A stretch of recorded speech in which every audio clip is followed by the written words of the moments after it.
భారత రాజ్యాంగంలోని ఏ ఆర్టికల్ స్థానిక స్వపరిపాలనను సూచిస్తుంది?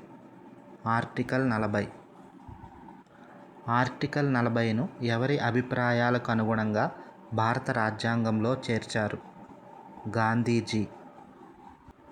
ఏ సంవత్సరంలో 73, 74 రాజ్యాంగ సవరణలను చేశారు? 1992. ఏ సంవత్సరంలో ఆంధ్రప్రదేశ్ ప్రభుత్వం పంచాయతీరాజ్ చట్టాన్ని చేసింది? 1994.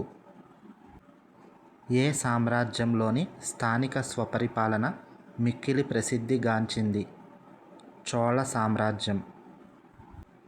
మన దేశంలో స్థానిక స్వపరిపాలనను అమలు చేసిన మొదటి రాష్ట్రం ఏది? రాజస్థాన్. ఏ సంవత్సరంలో రాజస్థాన్ ప్రభుత్వం స్థానిక స్వపరిపాలనను అమలు చేసింది? 1959. గ్రామ సభలో ఎవరు సభ్యులుగా ఉంటారు? గ్రామంలోని ఓటర్లు అందరూ.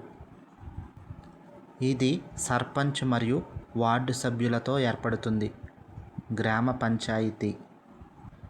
ఇది ప్రత్యక్ష ప్రజాస్వామ్యానికి నిదర్శనం. గ్రామ సభ. ఏది గ్రామ పంచాయతీ యొక్క పనితీరును సమీక్షిస్తుంది? గ్రామ సభ. గ్రామ సభకు ఎవరు అధ్యక్షత వహిస్తారు? సర్పంచ్.